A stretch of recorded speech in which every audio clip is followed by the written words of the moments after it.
Mapagpalang araw sa iyo, Sir Seth, at sa mga kagaya ko magiliw na tagapakinig.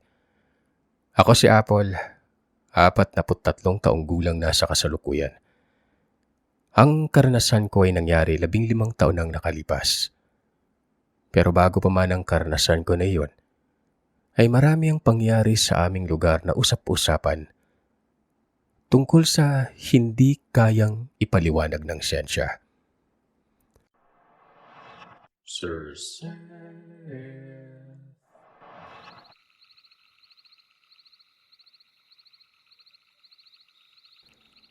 Bago ko isalaysay sa inyo ang lahat ay hayaan niyo munang isalarawan ko sa inyo ang lugar kung saan ako pinanganak at nagbinata. Ipinanganak at lumaki ako sa May Libertad. Sakop ito ng Calbayog City sa May Samar.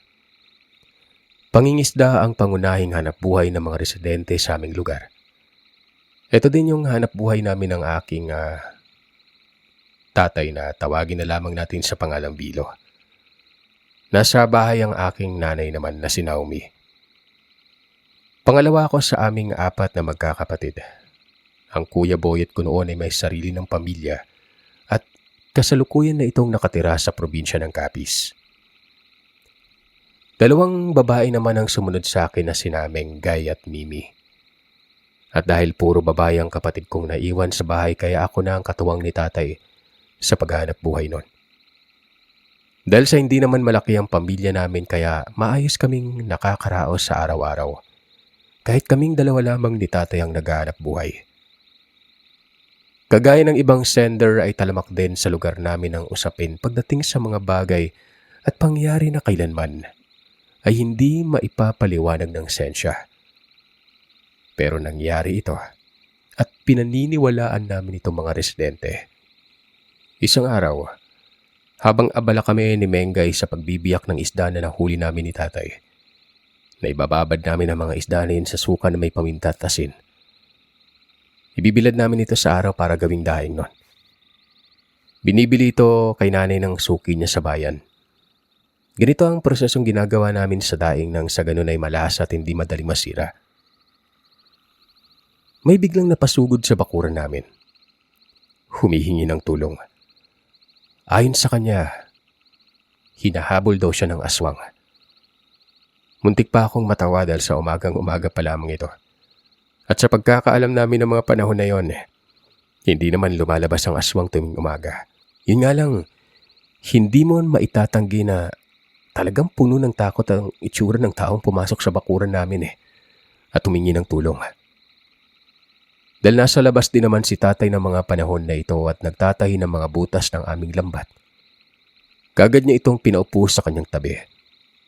Sinabihan niya ang lalaki na huwag matakot dahil kung totoo man na hinahabol ito ng aswang, hindi ito tutuloy na susundan sa loob ng bakuran namin. Sinunod naman ito ng lalaki. Naupo ito sa tabi ng tatay.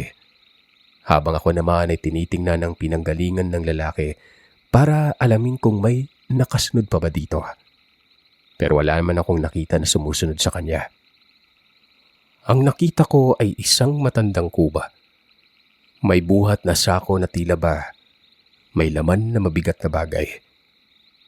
Unang beses ko lamang nakita ang matanda na ito sa lugar namin kaya nagtataka ako kung saan ito nanggaling. At dahil nasanay kami na tinutulungan ng mga matatanda sa lugar kung kaya't binalak ko sanang lapitan ang matanda para tulungan. Pero mabilis akong pinigilan ni tatay. At apagin mo yung ginagawa mo, Apple. Huwag mong ipahamak ang sarili mong kaligtasan dahil naawa ka sa isang pagbabalat kayo lamang.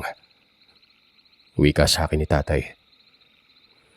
Nagtataka man ay sinunod ko na lamang ang sinabi ng aking ama. Muli kong nilingon ang matandang kuba na kanina ay nasa harapan lamang ng aming bakuran.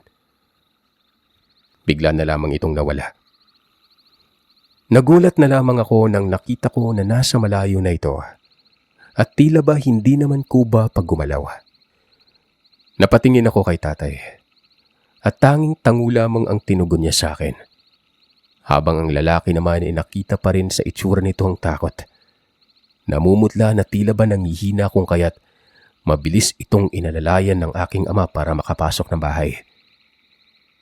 Sakto lang naman na tapos na kami ni Mengay sa aming ginagawa kaya sumunod na rin kami sa loob. Dito ay nadatnan ko si tatay na pinainom niya ng isang basong tubig na may asukal ang lalaki na noon ay namumutla pa rin. Hanggang sa unti-unti itong bumalik sa kulay niya nang nakainom na ng tubig na may asukal. Dito ay sinabi ni tatay na may marka ng aswang ang lalaki. Kagad akong napatingin kay tatay nang sinabi niya ito. Dahil sa hindi ko inakala na totoo ang sinabi ng lalaki na hinahabol nga siya ng aswang noon. Nang nakita ni tatay na bumalik na ang kulay ng lalaki at nakabawi na rin ito ng lakas dito na ito inusisa ng tatay.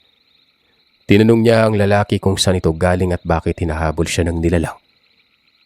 Sinabi naman ng lalaki na inimbitahan lamang daw sila ng kasama niya sa trabaho na dumalo sa lugar nito dahil fiesta.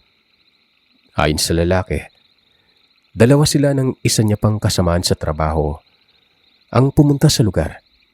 Pero marahil ay biktima na ng aswang ang kasamahan niya dahil sa hindi nito sinunod ang sinabi niya na ilagay lamang sa ilalim ng dila nito ang bagay na animoy bato na binigay sa kanila ng kanilang kaibigan. Dito ay sinabi ni tatay na posibleng tama ang sinabi ng lalaki. Ayon pa kay tatay na ang madalas na biktima ng mga aswang ay ang mga taong hindi naniniwala na totoo ang mga ito. Ayon pa sa aking ama ay naniniwala siya na wala na ang kasama ng lalaki at biktima na ito ng aswang. Natatakot ako, Manong. Kaming dalawa kasi ang magkasamang umalis Baka kasi sa akin siya hanapin ng pamilya niya. Takot pa rin na wika ng lalaki kay tatay. Dito na sinabi ni tatay na may kakaya ng mga aswang na alisin sa memorya ng pamilya ng kanilang biktima ang kanyang presensya. Nakakalungkot pero hindi na siya maaalala ng kanyang pamilya. Maliban na lamang kung ang pamilya nito ay may alam sa lihim na karunungan at aral. Bukas ang ikatlong mga mata ng mga manggagamot at mga antingero kaya malalaman nila na wala ang kanilang kapamilya o kaibigan. Dahil doon ay tumango na lamang ang lalaki sa sinabi na ni tatay. Hanggang sa muling nakiusap ang lalaki kay tatay na kung pwede ay samahan siya ni tatay at iatid sa sakay ng tricycle papunta sa bayan. Naawa naman si tatay kung kaya tinatid niya ang lalaki hanggang sa sakay ng tricycle noon. Hindi nakikita ni tatay ang aswang sa paligid. Pero nararamdaman niya umano na naroroon lamang ito at nagmamasid. Dahil doon ay nilapitan niya ang lalaki at binigyan ng pulseras na gawa sa kahoy na kulay itim. Agad namang kinuha ito ng lalaki at isinuot. Nang nakasakay na ang lalaki at nakaalis ng tricycle, umuwi na rin si tatay. Kaya naman may kaalaman ng tatay ko pagdating sa mga aswang dahil sa bata pa lamang siya. Tinuruan na ito ng yumao kong abuelo tungkol sa mga nilalang. Tinuruan din siya ng mga pangunahing kaalaman sa panggagamot ng mga taong nabati ng aswang. Maging ang pagtanggal sa marka ng aswang. Meron din siya mga pangontra sa aswang at iba pang nilalang sa kaliwa. Minana niya pa ito sa aking yumaong abuelo. Inaral niya rin ang mga orasyon sa mga pangontra na yon. Dinadasalan niya ito sa araw ng Martes at Biyernes. Ayon kay tatay na kaya Martes at Biyernes niya dinadasalan ng pangontra, yun ay dahil sa malakas ang kapangyarihan ng mga aswang at iba pang nilalang ng dilim sa ganitong araw. At bagong sambit na orasyon lamang umano ang makakapagpalayo sa mga nilalang ng dilim. Partikular na sa aswang. Ang kaalaman ni tatay ang naging dahilan din kung bakit hindi kami natatakot na magkapatid na makaengkwentro ng aswang.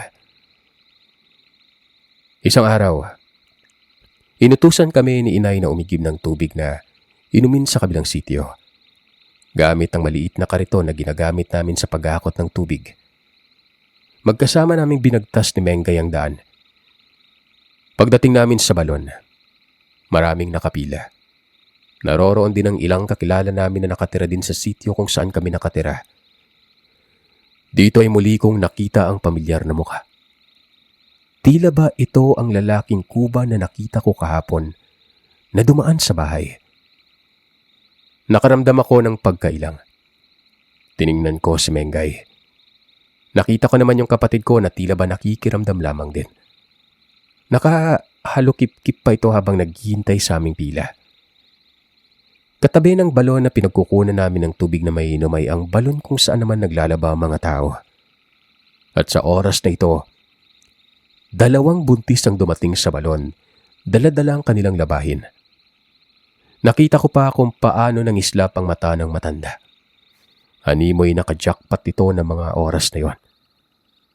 Halos tumagos na sa damit ng 2 buntis sa mga titig ng matanda na tila ba naghihintay lamang ito ng tamang pagkakataon na masolo niya ang 2 buntis na yon. Dito napansin ko rin na maliban sa aming magkapatid, 2 pa sa kabarangay namin ang nagmamasid sa mga kinikilos na matanda. Maya-maya pa, nagwika ang matanda ng, "Mag-iingat kayo sa pakikipag-usap sa kung kani-kanino lang. Masyadong mainit ang panahon ngayon. Mabuti na ang nakahanda kahit papano." Taas not itong wika sa babae na tila ba may pinagdududahan siya na may aswang sa lugar. Habang ako naman ay nakatingin lamang sa matanda. Dahil kahit paano ay nararamdaman ko ang hindi magandang balak ng matanda sa buntis na ito. Iniisip ko na kapag lapitan na niya talaga ang 2 buntis ay gagawa ako ng paraan para mapigilan siya. Pero nang akma nang mangyari ang bagay na yon, dumating naman ang asawa ng 2 buntis na ito, na para bang alam nila na may hindi magandang mangyari. Kaya pinunta nila at tinulungan ng kanilang asawa. Dito ko nakita ang matanda na tila ba nag-iba ang kanyang aura. Ang kaninang maliwanag at may hanggang tenga ang ngisi ay napawi nun. Napalitan ito ng matalim na titig na ipinukol nito sa 2 pares na mag-asawa. Hindi ko na rin nalaman kung ano pa ang nangyari sa balon dahil sa tinawag na ako ni Mengay. Tapos na siyang lagyan ng tubig ang timba na bubuhatin ko. Kaya umuwi na lamang kami pagkatapos nun.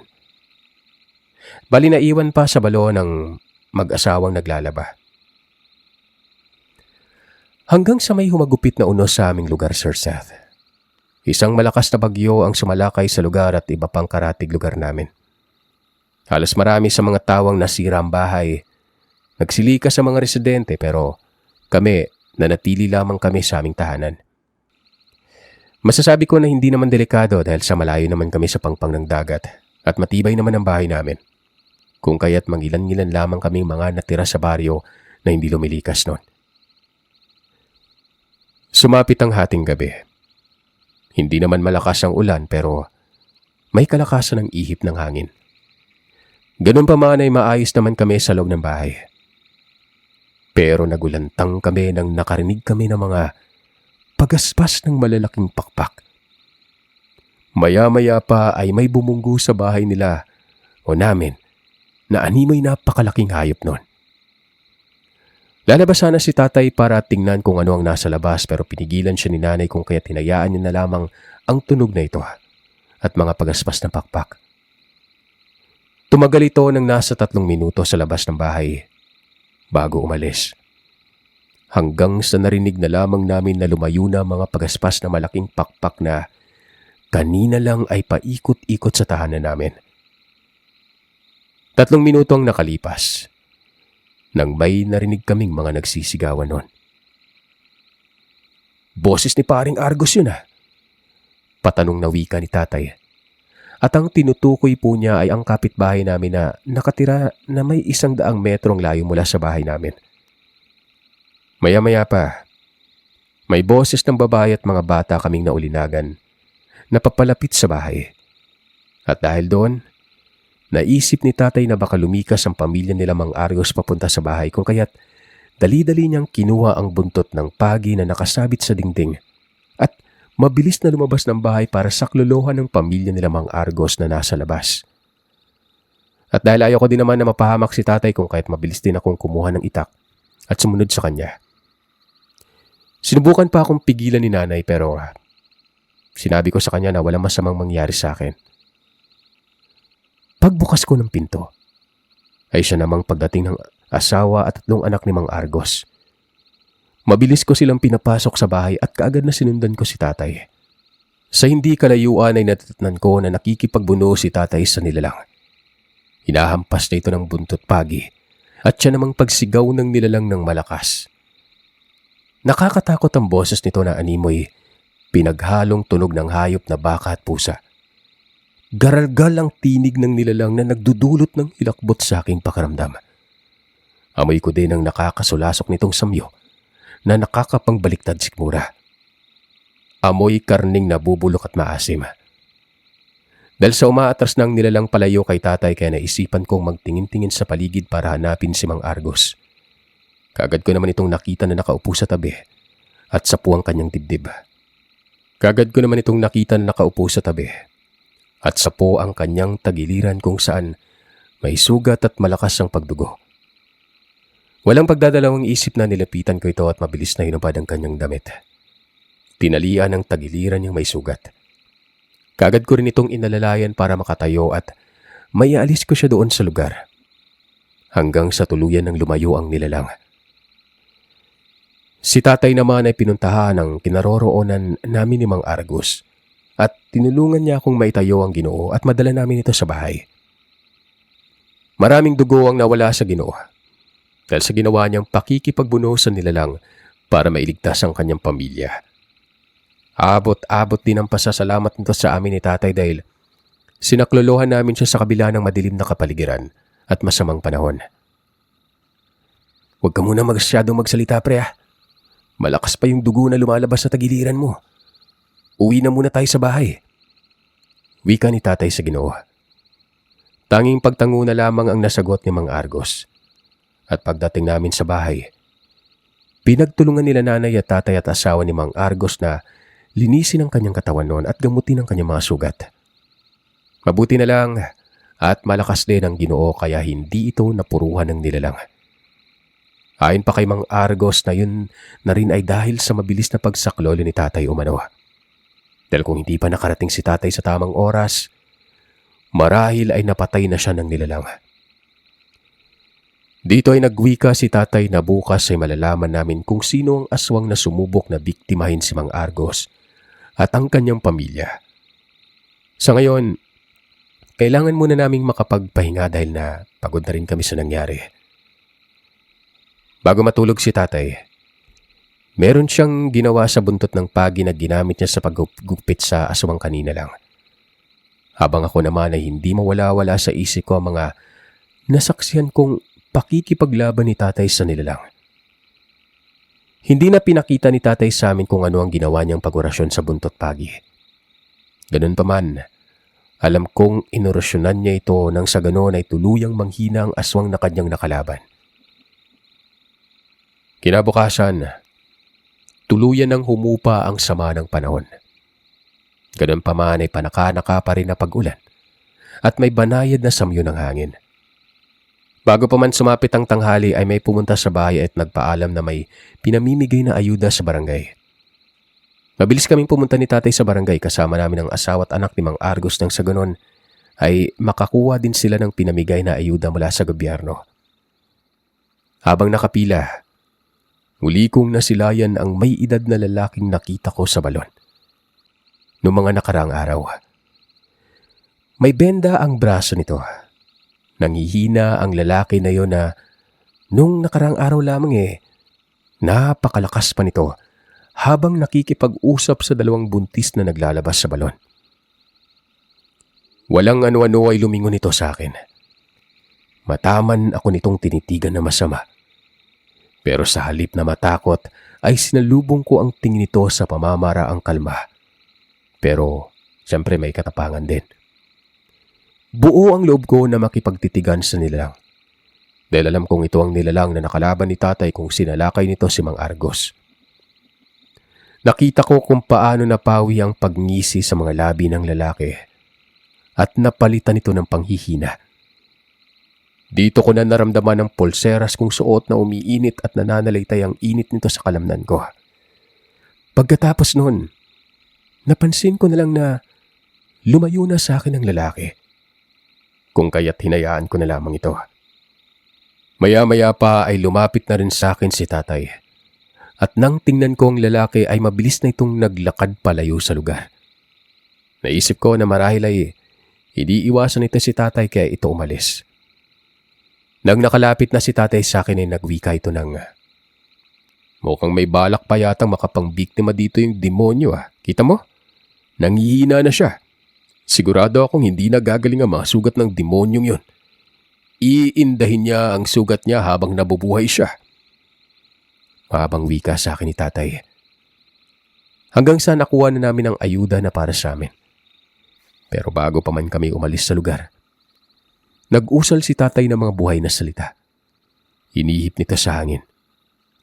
Maya-maya pa ay may lumapit sa amin na 3 kalalakihan na kung hindi ako nagkakamali, ay kasing edad lamang ito ni tatay.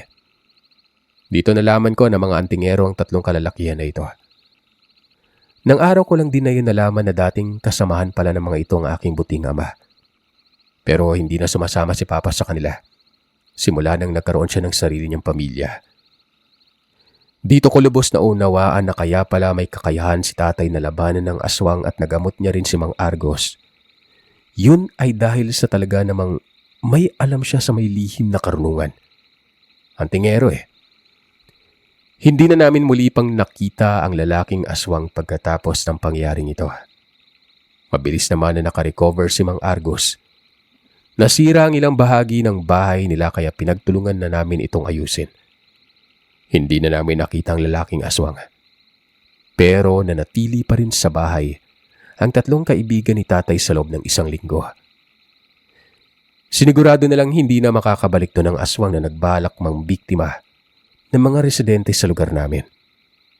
Ang aswang na mahilig pumila.